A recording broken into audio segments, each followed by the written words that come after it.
It is 6 o'clock, trying to stay on time and moving along. Let me kind of let you know how the day, oh, I didn't see you, Kelvin. Hey, come on. And Kelvin, too. Come on over here.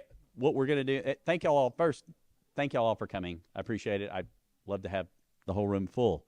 We're going to do a Q&A at the end. We're going to try to run through this as quickly as possible so that we got time for questions. And the way we're doing that is we did steal this from Euless when they were doing their city hall, and that is you get 1 minute to ask a question.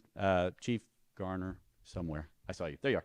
He's got the microphone. He'll walk around and man the microphone, and we'll respond. Everybody gets one question. However, at the end of this, when we're done, if there's no more questions, we'll be hanging around. You can come up and ask us and talk to us about whatever, because we'll, and especially the council people. So myself and Paulette are going to do the presentation, and then any questions that we have, myself or Paulette and the staff will answer, which means mostly Paulette and the staff, because I'm pretty sure it'll be detailed enough. So let's get this show on the road. Okay. Well, there you go. I probably said it. The purpose of the meeting really is to make presentations to the citizens on the 2024 and the 2025 on where we're headed, the accomplishments both. The citizens have the opportunity to ask questions following the presentation, as I've said. And anyway, responses to the questions about topics not posted on the agenda are limited to the statements of specific factual information and recitation of the existing city policy. So here's the council. We will go with that. Obviously, we had a council meeting last night, and y'all know most everybody there. If you don't, most everybody's here. And then here's the city manager's office. It's Paulette, and it is Caroline, who is on vacation, so we didn't make her come back for this, and Trudy. So now, just kind of the quick review of 2024. It's a new year, and that means it's time to pack up achievements from 2024. In April, I had the privilege of becoming the North Richland Hills city manager. A short time later, the community elected a new mayor and new city council members. The city council and I quickly got to work shaping a new vision, mission, and goals, with a renewed focus on North Richland Hills being the standard for transparent, resident-focused, fiscally responsible, business-welcoming municipal government in Texas. This will be an ongoing effort that will continue into 2025 and beyond. So what's been accomplished so far? We began live streaming City Council work sessions to increase transparency about local government decisions. We held multiple budget roadshows and offered online surveys to increase public participation in the budget process. With your input, the City Council adopted a tax rate below the no new revenue rate and a budget focused on public safety, street maintenance, and increased efficiency. Through a reorganization, we created a new position, Manager of Strategic Initiatives, who will work with our new NRH Links unit to drive operational excellence, performance, and transparency into all departments. 50 team members also took Lean Six Sigma training to help us improve efficiency and productivity and customer satisfaction across all city departments. The police department welcomed several new officers this year, returning to more normal staffing levels. We also welcomed Nettie, our new emotional support dog, to the department, and we earned a perfect score on our reaccreditation, demonstrating our commitment to providing the highest quality of service to the community. The Fire Marshal's Office received the Achievement of Excellence Gold Award from the Texas Fire Marshals Association, and Assistant Chief Jay Smith was recognized as the Texas Training Officer of the Year by the Texas Association of Fire Educators. These prestigious awards demonstrate our team's dedication to fire prevention, professionalism, and community safety. We completed the reconstruction of Bedford Euless Road, Iron Horse Boulevard, Lariat Trail, Sierra Drive, Woodview Street, Daniel Drive, and Kirk Lane as part of the 2020 bond program. The bond program remains on schedule and within budget, with more street reconstruction projects to be completed in 2025. We began replacing aging water meters across the city. and launched the new Eye on Water app, which allows you to keep tabs of your daily water use. We began construction of the new Nitroblast ride at NRH 2.0, replaced the playground at Tommy and Sue Brown Park, and opened the Green Valley Raceway Historic Plaza and hosted numerous community special events. The library hosted numerous programs in 2024, including the Mayor Summer Reading Club with over 2,200 participants, a community longest table event, and our first ever local author luncheon. These events demonstrate our commitment to fostering community engagement and supporting literacy. 258 volunteers came together to complete 31 projects for elderly, disabled, single parent, and veteran neighbors in need. The Neighborhood Initiative Program helps residents continue living safely and comfortably in their homes while also helping to improve our neighborhoods. NRH welcomed several new businesses in 2024, including Jason's Deli, HTO, Brahms, JJ's Taco Shop, Tropical Smoothie Cafe, Catapult Adventure Park, Caddo Offices, and many more. Construction on the new Peppa Pig theme park progressed throughout the year with a planned opening on March 1st, 2025. Wow, we accomplished some amazing things. Now it's time to box up 2024 and see what's in store for 2025. It was good, wasn't it? So we worked on our strategic planning. We did a new vision, mission, and goals, and I know they mentioned a lot of that. It's kind of be the standard for residents and focus, fiscally responsible and business welcoming municipal government in Texas. We kind of thought going that direction, trying to say, we do want to set the standard. We would like to be easier to work with than what we have been. And their mission is to promote exceptional quality of life in the community by being resident focused and fiscally responsible and business friendly. These are our what we call our pillars that we went through of our goals. And on the new vision and vision, I want to move to this one because it is kind of uses the whole pillars, and it's our house of excellence, as we called it. Consultants are required to do things like this because we hired a consultant to help us through all this. So they have to pull things like that. But you see, it's our mission, our vision, our spirit, which is going for awards for employees, and then how we laid out the pillars of our strategy. And y'all can read those. I don't read to you. So for 24-25 budget tax rate, we did come in below the no new revenue tax rate. And that is something that, we were very happy to do because it was the same as before. The year before was the no new revenue tax rate. This year it actually was a little bit below that. And I'll just say this, going into the year with how TAD's working this time around, we are going to have some difficult decisions as far as the budget goes to try to reach that again. But it's still, it's still a worthy goal. So we added two SROs and 3 elementary campus officers. That was actually a recruiting ahead of schedule. And then doubling funds for the street maintenance, which obviously when I was walking door to door, I heard that a lot. And then ended up, there was a big scoring that was done for all the roads, and a lot of that money rolled over because they were doing the bond stuff. So there's a significant amount of money being spent this year on roads. We did use cash reserves versus going into more certificates of debt instead of going into debt for the fire truck, ambulance, playground equipment. And then we're working towards efficiency audits and Six Sigma training, and kind of just changing and working with the culture of really thinking of operational efficiency throughout the whole organization. We did work on also and have been having the meetings on the Charter Review Commission. The purpose of that, we wanted to both extend the terms, because that goes with kind of, there's some state laws that align with going with 3 years. That's kind of good for what needs to be done, like, a resign to run kind of clause, and just some other things that are really make you fall under more state guidance. And we want to implement term limits. So we're working on that kind of quickly. The reason we only held it to just our group is because as far as the council, as far as the review committee, is because we're really trying to focus just a small amount. And I will tell you that one thing that a lot of people did was the charter election a year ago last November.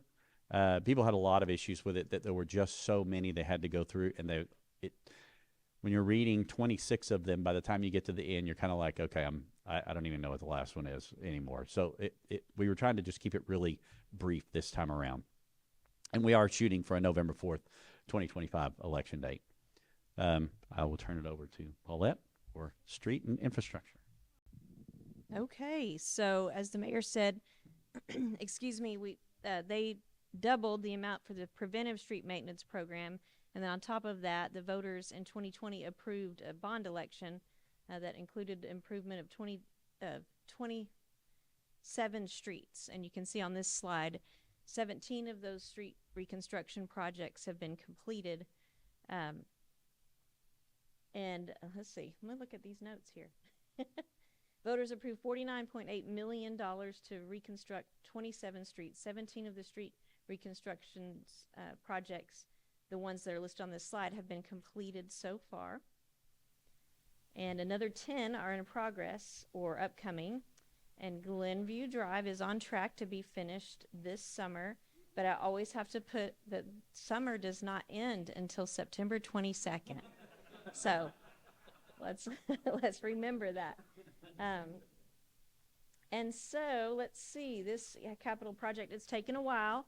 I know many of you will be happy when it's finished. The reason the construction has taken so long is because it's much more expensive than putting down new pavement. There was also significant work that had to be done by Atmos to move some two actually gas lines that were there. They had already planned to move one, and then another one had to be moved, I think, to accommodate the project. Of course, Bo can correct me later if that's wrong. But Atmos came in and they replaced those pipelines, moved them, and then Encore also had improvements to make. So sometimes when we're waiting on utilities, that can have significant delays in starting the project, which is what happened in this case.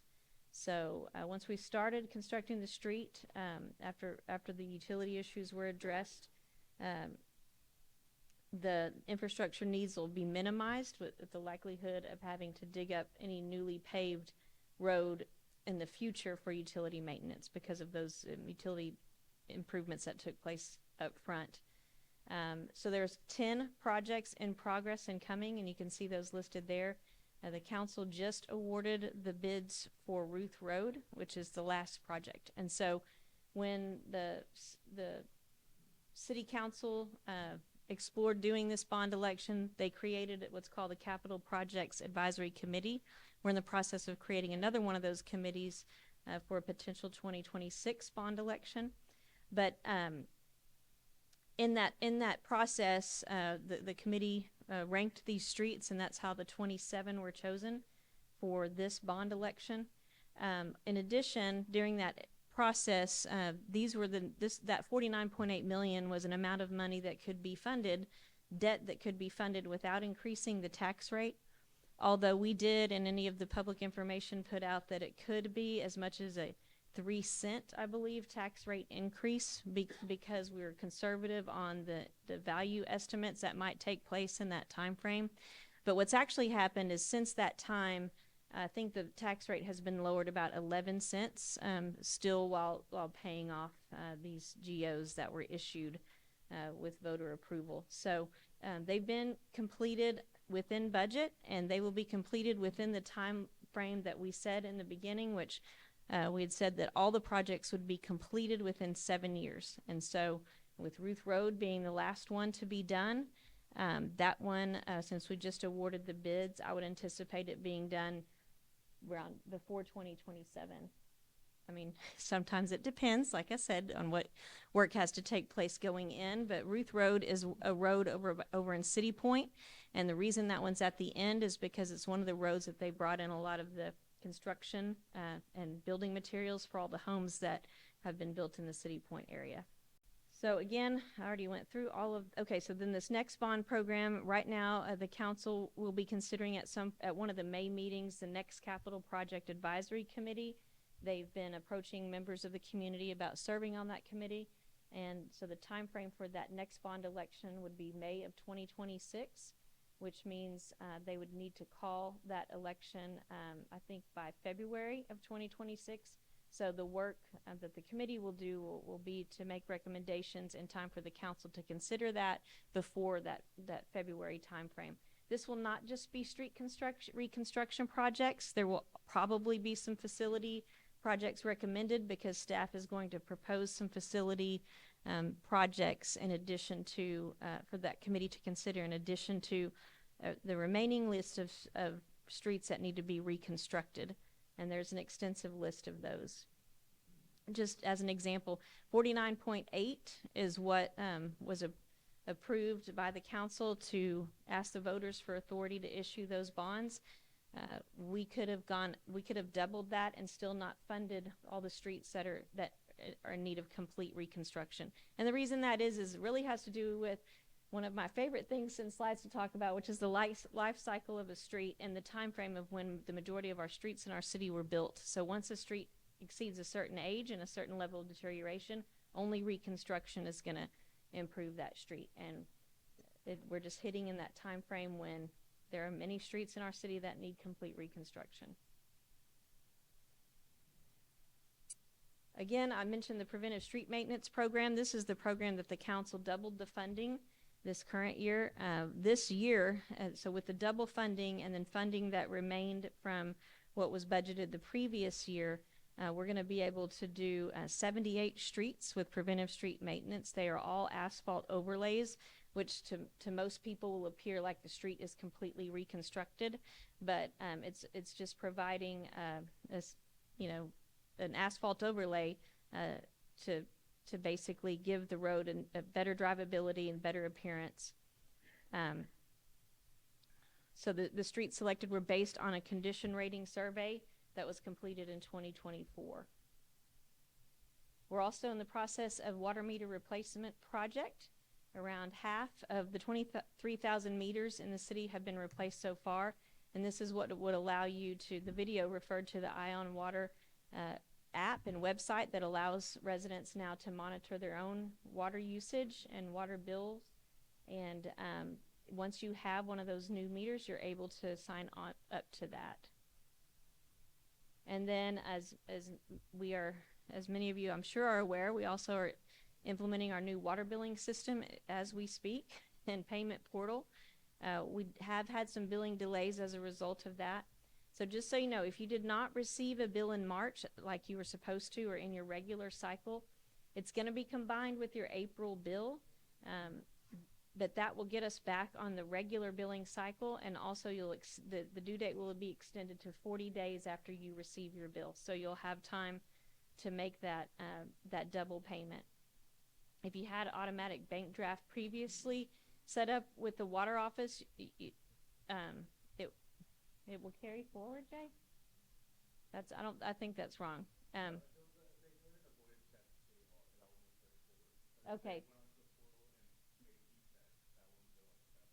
You have to set up a new account. So if you had auto draft before, you will have to go in and set that up again. I would encourage you all to actually wait to do that until you receive your bill. You receive your bill through email probably, or you may still receive a paper bill. But once you receive that bill, it's probably the best time to go in and do that. We've been overloaded with phone calls. We're trying to have people be proactive and go ahead and do that, but it kind of crashed the system. So it's probably a good idea to wait until you receive that bill. Let's see. Hey, you still have all the other payment options if you don't do automatic bank draft. So online, by mail, in person, by phone. We have a Dropbox. Also, the question did come up.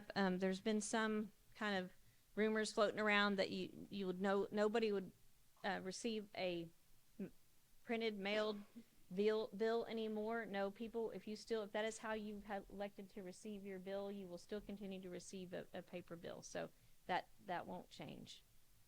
All right, and then moving on to public safety updates.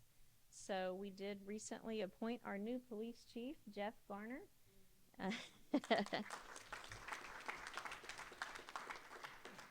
So Jeff is a 26-year veteran of the North Richland Hills Police Department. He has done his entire career here, and we're honored to be able to appoint him to this position. And then let's see, focus on community concerns in our public safety area. We're focused on traffic safety, retail theft, homelessness, burglaries of vehicles, and multifamily community issues. So we are now approaching, if we haven't achieved that already, being fully staffed in patrol. So our police department in the last couple of years has done an excellent job recruiting. And so we're sitting in a position to be able to make sure that we're refocusing on traffic safety, because we now have the personnel to do that. So those are kind of the main issues that we're seeing on the police department side. And then, as the mayor mentioned, the council, one of the main goals of the council is an eye towards efficiency and process improvements in every department at every level.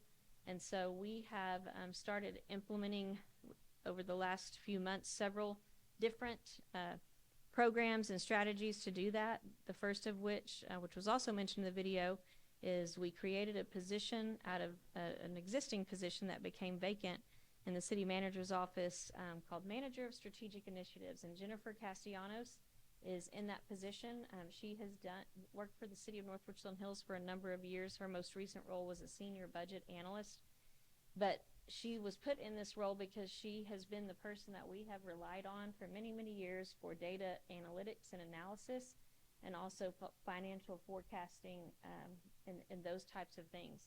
So she already kind of has that mind that thinks towards efficiency and improvements and planning for the future, and data and data analysis and data analytics used to do that. And so we are working through that process. I also created the NRH Links unit, and that is a team of city directors that from key departments that are part of this team, and they will begin to look at process improvements and focusing on driving efficiency in all the city operations. The council also approved in this year's budget $100,000 to fund efficiency audits or studies in 3 different areas, and you can see those areas there. Right now, we'll be taking to the next council meeting award of 2 of those contracts for to a vendor who's going to perform those efficiency audits. Those 2 that we're ready to award are in the permits area and fleet services. So we'll start there. We should be ready to take the information technology RFP or contract to the council in May to be able to be awarded to start that process. The vendors that we're selecting they can complete those within about 6 months. And it's again, those would be well within the budget that's been adopted. In addition to that, we have all of our directors and some of our assistant directors went through Yellow Belt training for Lean Six Sigma. I don't know if y'all are familiar with that, but it is basically a process improvement initiative and improvement that takes data analytics to look at where your processes can and should be improved. And so we also have some of those directors continuing on to Greenbelt training, which is just kind of a higher level, more intense math. And so those directors have 2 more classes left on the Greenbelt training. Some of those folks are part of the NRH Links unit. But the goal here is that through these trainings, there'll be a process improvement kind of expert or liaison in every single department in the city. So that group of people will work closely with that NRH Links unit to do efficiency studies and process improvement projects throughout the city. So these 3 ones that we're hiring a contractor to do, these folks will kind of walk alongside them as much as possible to learn about how to conduct those audits and studies, combined with the Lean Six Sigma training, they'll be able to conduct some in-house studies as needed in the future. And I'm going to turn it back over to the mayor. Thank you. So, you know, I know we just kind of skimmed over the audits, but I'm very excited about those. Just being able to look in and see where we can improve and do things. We always did those at work for me, and no matter how hard you try and what you do, when you get an outside look, all of a sudden you see some things that actually can be improved. and there's a shorter distance between the beginning and the ending sometimes. So I'm very excited about those. Now to economic development. So do y'all realize we have 1,200 brick and mortar businesses, which is kind of crazy? I mean, that's a lot, and 300 home-based businesses. And we are truly, and I think Craig has said this each time, is that this is the highest percent occupancy that's been in North Richland Hills in a real long time. Because I mean, only having 6% that's not occupied is actually huge, because now you're working with finite space that can not always be the right size. 88% in industrial properties and 86% in office space. So that's kind of amazing right now, considering where everybody is in office space. Had such a fallout during COVID that people were, shedding, space that they had. I won't read all of these, but those 45 businesses that increased, and you see all of them. I know there's I'm going to let Matt Blake say number 5 at the bottom, because he did it so many times. We have Peppa Pig. There you go. Okay.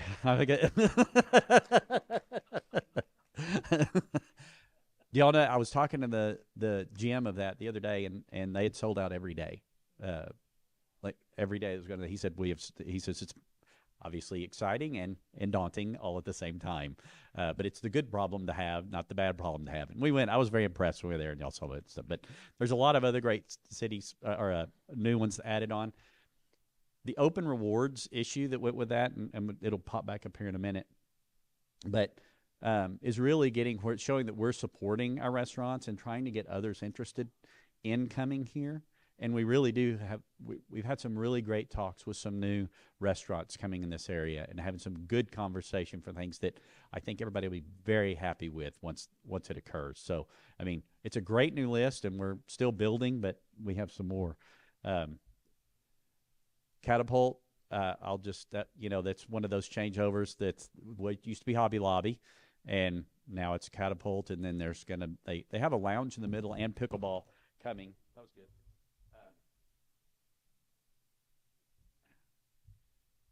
And I'm very excited about the whole thing being finished out. But right now, as Dana knows, it's here by our grandchildren actually love this side of it dramatically. So they have the best time. I took them there last week during spring break too, and they weren't ready to go. I just wish I hadn't introduced them to arcade games. It was one is because they're expensive now than when I remember them. Instead of a quarter, it was like a card, and it took 8 of them each time. I was like, oh my Lord. Then of course. What's the next one? We have Peppa Pig. Okay, thank you.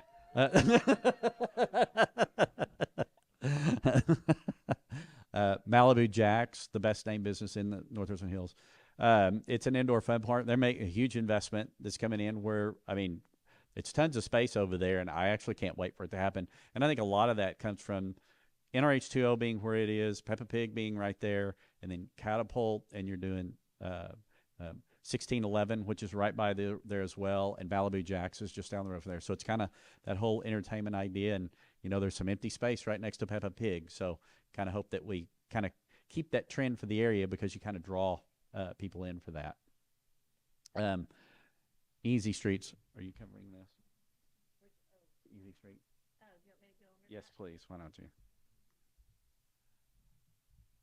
So the Easy Streets program is a revitalization program that the council put in place, I don't know, about a year ago, or so. And it's the area that you see on the map there. So the areas, commercial areas along Davis and Boulevard 26. And what it does is it gives them a break on some of the setback and zoning requirements that those older lots can't meet. Because they're so small. And so it does that. It also gives any projects in those areas an accelerated permit review time frame, so they get reviewed a little bit faster. And it also gives them some automatic breaks on some of the permit fees.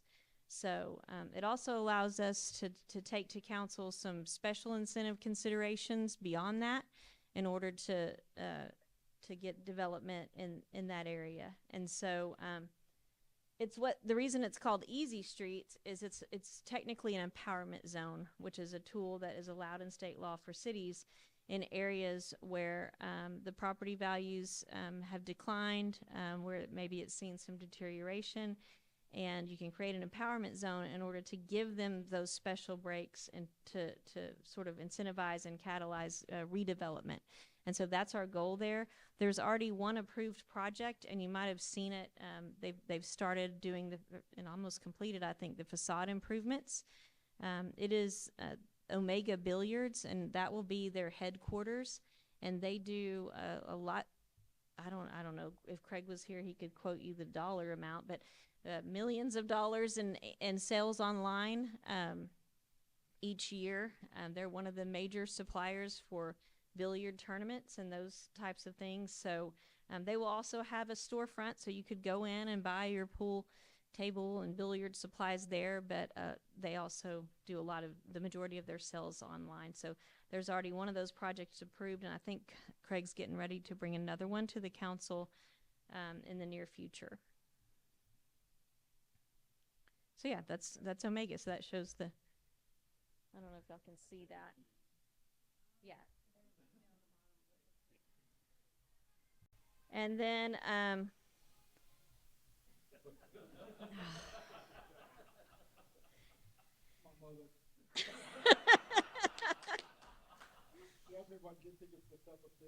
okay.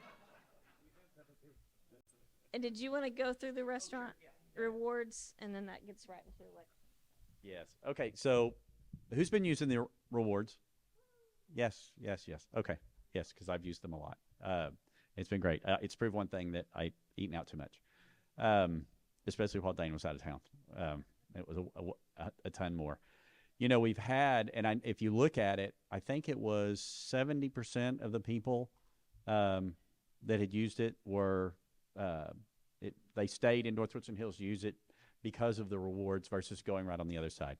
There was a couple of people that have talked to me, and I've done the same thing, because, you know, now Chick-fil-A there on 26th, that's just on the other side of the line from Hearst, has been persona non grata for me this entire time now. I go drive to the other one, even though it's out of the way. But there was a couple people telling me that same thing. They said they have focused strictly, and they go, you know, I usually go there, or I go to Rose's on Tuesdays for Taco Tuesday. I've been staying inside at North Richland Hills to do it just because I get 10% back, or 5% originally. So, and it goes through the end of April. So if you don't have it, you know, you should get it. So, and now the 2025 elections. Right now we have places 1, 3, 5, and 7 up. Early voting is April 22nd through the 29th. And Saturday, May the 3rd, is election day. Now, and those are 7 to 7, and that last weekend before is 7 to 7 on the times as well, except on Sunday. We are doing, for the first time, the City Hall, which is really nice. I'm very excited about that on the South Side. And also, we're going to stay at the library as well. So everybody thinks it's going to be Bercy because it's been Bercy for a while. Bercy's got issues, and without us doing something, it's like you spend more time going and fixing and doing, and it's like, do we want to invest in that, you know, house that's been there forever? So anyway, so we decided not to do it there and do the library and City Hall. Now, Birdville doesn't have an election, but our north part that you live in is Keller ISD. They have I know you'll be shocked, a little bit of a contentious election. There's nothing going on there. And so they'll be very active up in that area as well. So we're expecting a decent turnout, but it's hard to get some people motivated for it. And then the November 4th election, which is the charter amendment, term limits for the mayor and city council. That voting will be October 20th through the 31st, Halloween, and then election day is November the 4th. And then we have transparency. So one of the things that when we came in immediately, and I don't know if you watched, but is doing the work sessions online. And Paulette came to me immediately. And if you look at the era of how some things have changed as far as the newsletter and other things since Paulette's been in charge, and really changed and kind of more upbeat, more informative, I think, than it was in the past. A lot more communication that was going on, but also streaming and recording the work session's really nice too, because you can go back and see what was going on there. And then public meetings, planning and zoning meetings are on the first and third Thursday each month. And you can attend in person at City Hall, or those channels you see there. The City Hall meetings, the second and the fourth Mondays. Obviously, we switched this last month because everybody's out of town. We're going to a conference, and again, you can see it on those. And then I just talked about the news and information. There we go, on the newsletter. I think it's greatly improved, and the staff is to be commended for that. And again, you can download the app. I need to do that. I have an app for everything else. I should have done that one as well. And community events. You want to do community events? We didn't really rehearse much. We just kind of talked for a few minutes this morning about what we were going to do. I think some people wanted me to go back to this NRHTX app. Okay, go for it. But this is something that if you want to take a minute, and if you haven't downloaded it, if you want to download it, but this is something that that we've been working on behind the scenes for a while to get it right, and so it still does have, it's kind of glitchy from time to time, but it works mostly well. So, but you can actually go onto this app and you can use it to submit concerns that you see and things that staff needs to address, and it gets emailed right to the person who needs to take care of whatever that issue is. And then we monitor, we try to get those addressed or at least responded to within 24 hours, and we're able to monitor it for the most part, most of them. And we're able to monitor how quickly we're responding to those. So it's a good way to do that more directly. You can even upload photos of what you're seeing and that kind of thing. Right, Mary? Okay. Okay, so we have a lot of community events coming up. In the spring is a time when, in spring and fall, we have a ton of things happening. The first thing is kind of a new event that the library is trying. April 8th at 6 p.m. a Gatsby's Gala. Let me switch the slide. See, I can see it right here, and so I forget that y'all can't see it yet if I don't click. Anyway, April 8th at 6 p.m. Evening of jazz, mocktails, and conversation at the library. Right across this parking lot here. And then the Friends of the Library book sale. If you've never gone to one of these, you should. It's a good way to get great bargains on books that have been mostly donated to the library. And April 12th, or all donated, not mostly, 10 to 3 is when the Friends of the Library book sale, and all those funds go to fund our Friends of the Library. And in case you didn't know, they're the ones who host the authors that we have. If you've never attended the Behind the Book series where authors are brought in, the publishers actually bring them to our library for free. We don't have to pay for that. But the Friends of the Library host them and host a lunch and do all kinds of things like that. And they also, those funds also pay for several of these special events that you see going on at the library. So like the Gatsby's Gala and those types of things. And then the NRH Bike and Hike series that we've done for a while, it returns on April 1st. And these usually run April through October. And it'll start at 6 p.m. on that day at Northfield Park. We rotate those around town to the various parks. So we'll post that on our social media, but also you can see on the website where those are going to be each month, the first Tuesday of every month. They start at 6 and then in the summer we kind of bump them back to start a little bit later, hoping that it might get a little cooler. No, not usually. So, but now we do a walk with that, so it's not just a bike ride. There's also a 1 mile, or I think you can do a 3 mile. A 2 mile, okay, 1 mile or 2 mile walk at those. So, and then we do pop-up egg hunts at our NRH parks for Easter, and these will be April 16th, 17th, and 18th, and it's at various park locations. And we announce the location the day of, and so that's the whole pop-up thing. So it'll be on one of these days, and people follow to see where that one on that day is going to be, and it's a great time. It's an egg hunt. The Easter Bunny's there, and it's awesome. We used to have a big Easter event in Green Valley Park, and that event kind of outgrew that park. And then also in 2020, as so many things, we had to shift how we did these. So we took the opportunity in 2021, I think, to start these pop-up eggs hunts, which has been very popular, and I think the community has enjoyed those. So, and then the Sounds of Spring concerts, which are also extremely popular. I hope. How many of you gone to a Sounds of Spring concert at City Hall? Yeah, it's so fun. It's amazing. There's food trucks. You can just sit right out there in the lawn, and you got to get there early if you want a good spot, because it fills up pretty fast, and we usually have some great fun bands. So that'll be every Friday night from April 25th to May 16th, and you can check out the schedule and who's playing on our website. Is that it? Yeah. So just a couple things. I do want to say thanks to the council members coming, Tito, Ricky, Susie. They said in order, 1, 2, 3. I was like, I noticed that when I was standing, I was going, wow, they said in order. And then 4, Peppa Pig. And and y'all said out of order. And Kelvin and Russ. Thank y'all for making it, and thank you to the staff. Let me read one quick statement, just because I don't know if y'all noticed there's been stuff going around. But March 24, 2025, the allegations were made at one council member in a public meeting of the City of North Richland Hills City Council on social media that the city manager took actions in defiance of directives of the City Council. The other council members and I disagree with the allegations, and this is a statement from me. After review of the relevant information, and I and all the city council members agree the city manager acted in accordance with the direction of the city council and did not commit any wrongdoings.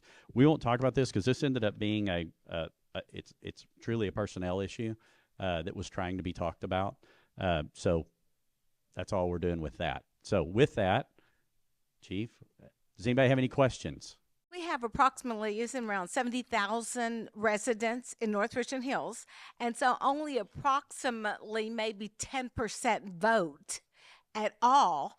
What can we do as the city council to get them out there? I mean, even if I didn't know my time. Okay. Even if on Route Snow or something, I know if you say, well, we see candidates deals out, fine. But what can we put maybe on main roads there on Boulevard 26, something else, on some banners that maybe say vote on this certain day? I don't know. And even right there, somehow a little location of your 2 library deals. Because a lot of the senior citizens, they still don't like that it's not at the same old place Bercy deal. So we're just not getting them out there, even if we're block walking. Okay, so, that's all my time. So I have a couple things that go with that. I'll tell you, there's a lot of seniors that are still upset that the Senior Citizen Center isn't there, by the way, not just the voting. And even going down the path, I mean, if I could answer that question, I would be the best paid consultant ever. Because that is the big question, and how do you make that happen? Obviously, the last election, we had a record turnout for our local election, which was great. And that's all about the candidate spending a lot of money to get mailers out to remind them of when and where and what to do. Constantly sending emails and text to people, which irritates people, by the way. And yes, could we put some banners out? Maybe we can. Maybe we need to do a little bit more advertising. It is the $1 million question, because it is sad. It's hard. We have 48,000 registered voters. Even though there's occasion I'd love for my grandsons to be able to vote, because they probably know the issues more than a lot of people do, actually. And so I don't know how you do it. I really don't. I wish I had a better answer, but it's more money, and there's always apathy, and I don't know what it is too, because we're a 2-party system and this is a nonpartisan race. So the parties don't get excited about the nonpartisan race either, where they do in the partisan race, because you see a whole lot more people turn out. So anyway.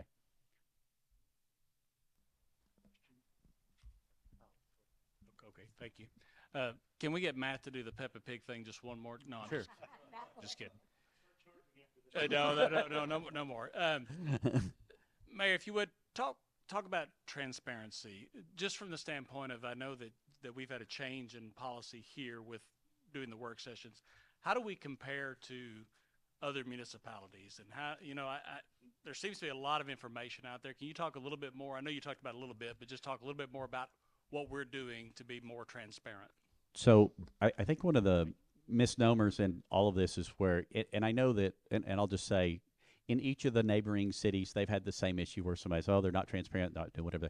The reality is everything's public. So there's nothing that can really be hidden. I mean, you ask for it and you can get it.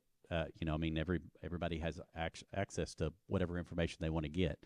And that's the beauty of it. Unfortunately, when that law passed, it actually, employed extra people at school districts and cities and state offices, because now you have people that are going over those things, which is great. I mean, I think the availability and access to those things is wonderful.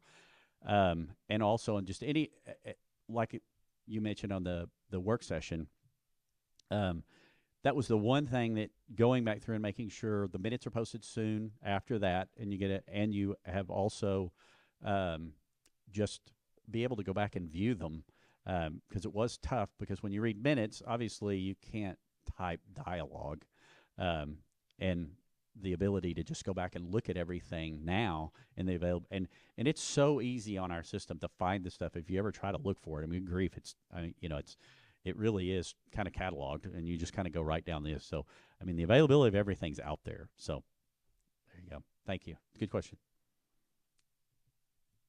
Mr. Paul.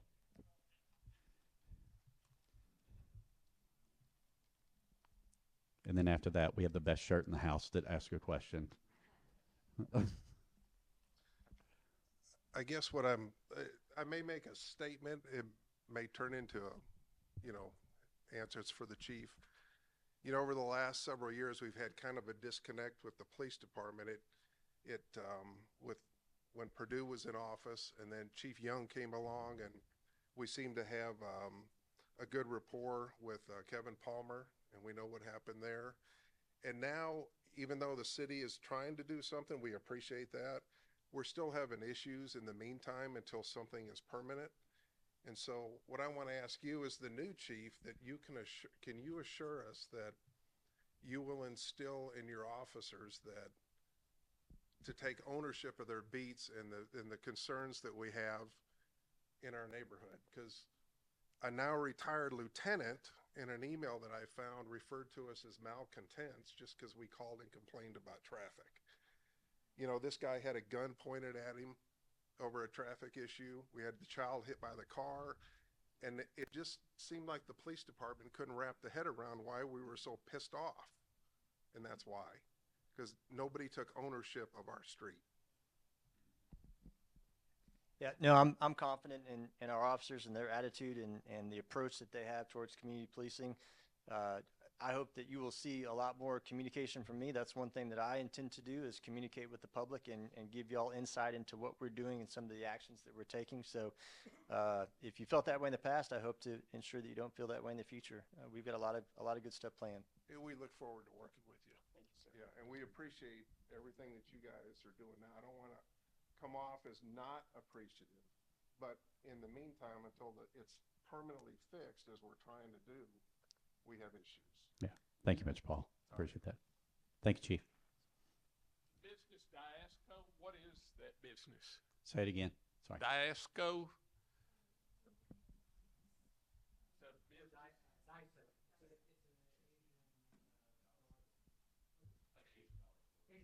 An Asian dollar store. Has a big following. Really? Okay.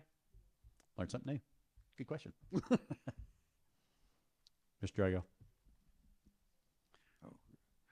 Good evening, Marcus Drago. I'm the carport guy. I've been several times before you on that subject. Didn't want to talk about that as much, although it's still very much an issue. But it's a matter of sort of maybe policy or attitude. If a citizen like myself comes to the trouble of making a citizen presentation, which is differentiated from just a discussion, they have two things on your form to talk. It appeared to me that there was no real process or policy where that presentation needed to be addressed at all. I come to you, and of course people are going to come, they're occasional. By the way, thank you for your service. I've been to your meetings. They're not the fun fest everyone thinks they are. But someone comes to you, either a complaint or perhaps an outright request, It appears that's fine and great communication, but if it goes nowhere, then we're just going through the motions. I could be wrong, but in my presentation, I saw no reaction. I made a following presentation. I sent emails to everyone, except for Blake Vaughn, and I got a response, and the mayor sent me to someone else to talk about a variance. There would seem to be no real policy on your side. Say, well, if someone makes this, we should at least bring it up to discussion, or should somehow end up getting up on our agenda. If there's no champion for that particular cause, it doesn't get spoken.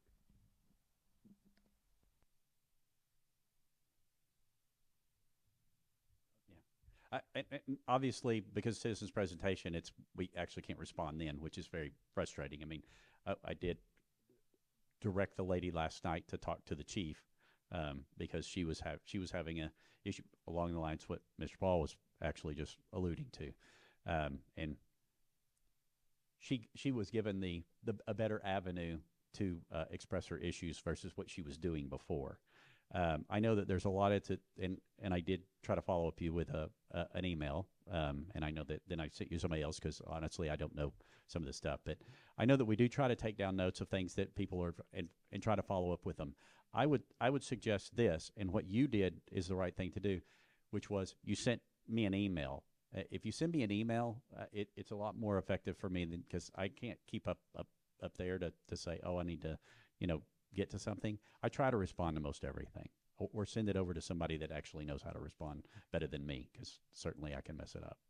So we do try to do that. So thank you. It's a good question, though.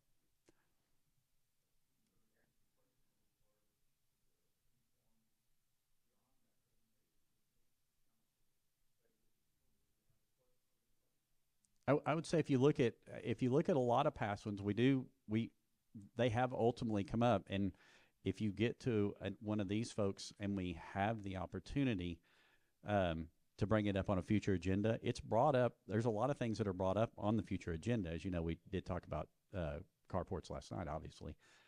So, I mean, a lot of those are followed up on. I mean, a lot of them are not ours to follow up on. I mean, there's nothing for us to do because they don't pertain to the city and the city's business. But I think we do try to follow up on most all of them.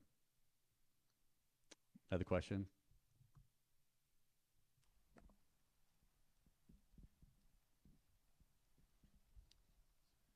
Hi.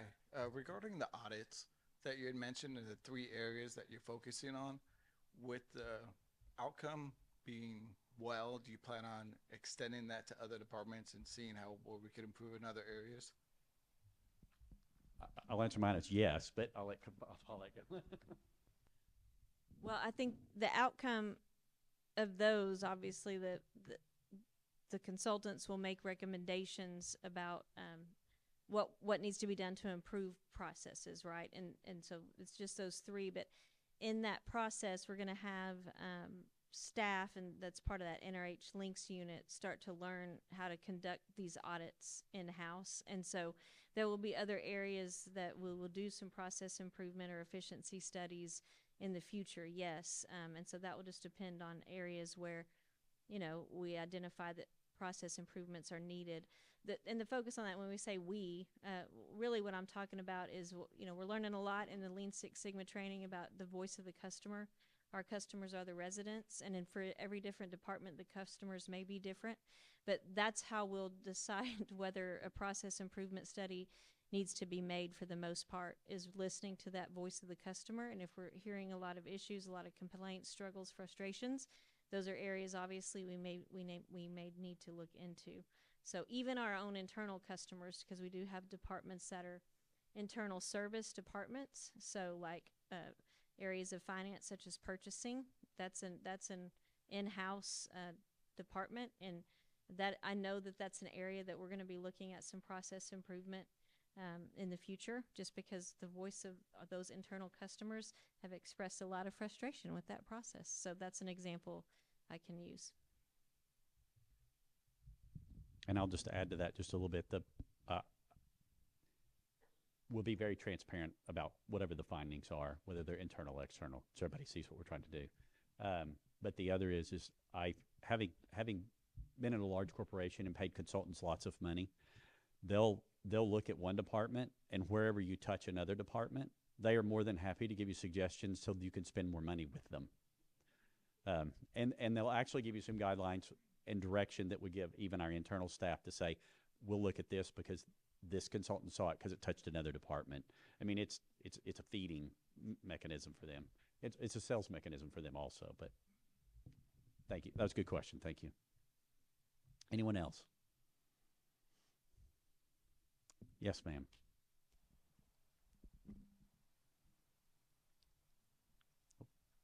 I didn't see Deborah. Gosh, this is kind of ahead. scary. Everyone's looking I've at you. heard Don't worry. something about, when Peppa Pig came. That's your cue. That's your cue. Is hotels in the area? Are there any? I've heard talk about hotels coming in North Richland Hills. When it came up with that one, the theater group. They were talking about the hot and the funds come from the hotel. And I looked at what hotels are out there, and they're all like 2-star. I mean, there's nothing out there. So I've heard that. So I was just curious if there was anything. So we do from have Craig one. on the. We do have one new hotel that has gone in an area that people think of as Hearst, but it's actually North Richland Hills. It's the True by Hilton. It's over off of 183 there. What'd you say? Wayland, yeah, Waylander and 183 over there. And then there's two new hotels in the works now. So one is here in a hometown, and it'll be across the street from the library. So on the other side of the library, kind of behind where that Office Depot Staples, is. That one's coming, a nice hotel, and then another one in the City Point area that we hope to see them go under construction sometime in the next year. Again, financing for a lot of big projects like that has been sort of locked up the last couple of years, and so there's a good outlook now for those financing projects to be released. But they're both nice new hotels that meet a certain level of quality that the council designated there. So we do have those coming.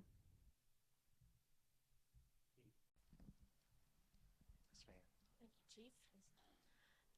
So I know you mentioned that the budget talks are about to happen. And so I was curious to know if you had any goals planned and how we're going to deal with the TAD stuff and keeping the N&R rate. And you might even want to explain like the difference between the N&R rate, and then you can have a lower tax rate, but it still increases your taxes. Right. And somebody want to explain the N&R rate, how it works in detail? But yes, our goal for the next time is a no new revenue tax rate again. So we are trying to stay within that, but feel free to explain how the rate works.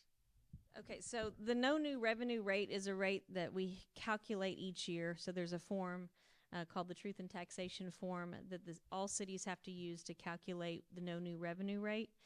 And so we can't even calculate that until we get the certified tax rolls, which those come out on July 25th. We start to look at estimates a little earlier because we get some preliminary appraisals usually. But this year will be totally different because the Tarrant Appraisal District has gone to a new system where they appraise every other year. So Trudy, is this an appraisal year? Trudy can probably explain it a little bit more. She's our finance and budget expert, but also she's been attending the TAD meetings so we can kind of get an understanding. But so the timing of those calculations will look different, and whether the council is able to maintain the no new revenue rate depends a lot on where that calculation falls and how the appraisals work out. So every year when we receive the appraised values for the city, that's going to include all property located within the city. That certainly is subject to change every year. People don't always think about property as what a business might have in inventory, but that's included. People don't think about mineral, but that's included as well. And so you can appreciate that it's a very tedious process to do all of the appraisals for the entire city every year. When we start to get those preliminary rolls, we get an indication of what's going to happen, just like you get an estimate sent to your home starting at the end of April, and then you have a process where you can go through protests and those sort of things. So even though we get that preliminary information, until the certified value happens in July, there's an awful lot of changes that happen. So yes, we start early, but we hold our breath until that day. We know that the state is also in session, and so there could be changes that are coming from there. The last time the state was in session, one of the changes they made, for example, has to do with the overall increase of value for smaller businesses up to $5 million in value, and that not changing over a certain amount as well. So we don't know what all changes we may be subject to as we're going into future years. What TAD has done in terms of not reappraising has to do with residential properties, so that's not for commercial, that's just for residential properties. So whatever values were assessed as of 24 are going to remain until 27 unless they don't meet the standards for the state when it comes to funding for schools. So there are test sort of models that TAD has to do to demonstrate that schools are funded locally as much as they can be within the state law, and that if they happen to fall below some of those standards, then TAD has to be able to address it. So it's not something that the city has any participation in, and we certainly don't have a direct role in how that works. But again, until we get certified values, we don't exactly know where we're going to be. One caveat on the residential side is for those of you who own your home, you may notice that there's a difference between your market value, if you were to sell your house today, according to TAD, what you could sell it for, and your taxable value, which takes into account things like your exemptions and those sort of things. If you have the homestead exemption, senior exemption, disabled exemption, et cetera. So that difference between your taxable and your market, TAD, if there's a difference, and for most folks there is, TAD doesn't have to reappraise you in order to recognize an increase in your taxable value, because they know your market is more than your taxable. So we do anticipate that there will be people with the homestead exemption whose taxes will go up because they don't yet, their taxable does not match their market value yet. And so it can go up as much as 10%. That is not something that the city does. The state, in their infinite wisdom, separates taxable value from tax rates. And so taxable value is not in the purview of the city. We only deal with tax rates on our end of the house. And I think that answered your questions. Okay, thank you. Sure. Can I put you on the spot? So what if there's, like on our property, because they kind of dramatically reappraised it at one time, we had like 2 or 3 years of pent up 10%. Mm-hmm. Those will still kick in no matter what on the reevaluation, right? Even if they're not reevaluating the residential. It is very possible any difference between taxable and market value becomes fair game for an increase. Okay. Appraisal should only affect your market value, and that's what they're not changing for residential. Okay. Just checking. Thank you. Yes. Any other questions? Bullwinkle.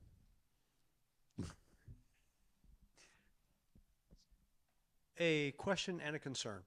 The city is opening up a brand new elementary school, Mullendore, under construction now, nearing completion. It's going to be the pride of the city, I'm pretty sure. I want to make sure that we take into account the flow of traffic into Mullendore. The streets will be, Mullendore houses 300 students. That's a little over 300 students. That's the old Mullendore. The new one will more than double that. The amount of traffic in and around Mullendore will increase dramatically. I don't think that we've looked at the streets, the feeder streets leading into that community as well. I know that as I walk my own little neighborhood there, the feeder streets, Mike, Tabor, Stevens Street, they're pretty atrocious. And that school's going to be opening up real soon with a lot more traffic at 7 in the morning and 3 in the afternoon. And even to add to that, I think that's a STEM school also, right? And that means that it'll be a broader reach of people coming from other places and driving versus walking, just to go with that. So. Well, first I'll address kind of the question about the traffic sort of patterns and pick up, drop off, school buses. that's really a decision of the school district. They usually approach us for our recommendation, and we work with them on what would be the best flow in terms of the way the traffic would flow, traffic patterns in the area, all of those kinds of things. And so, but they approach us and we give recommendations. It's their decision ultimately. So that's on that issue. I think your second question was really about the condition of the surrounding streets. And so I don't know if Bo may have made note of the streets that you mentioned. I don't know if some of those are listed on the preventive street maintenance program this upcoming year, but we can certainly take a look. Okay. So we can take a look at those, and also I'm sure that they were, because that street condition assessment that we did a couple years ago, or a year ago, would have looked at those streets as well, so we can also look at what that condition rating is. So, thank you. Anybody else? Again, thank you all for coming. All these folks are going to hang around, so ask them questions, talk to them. Thank you all very much.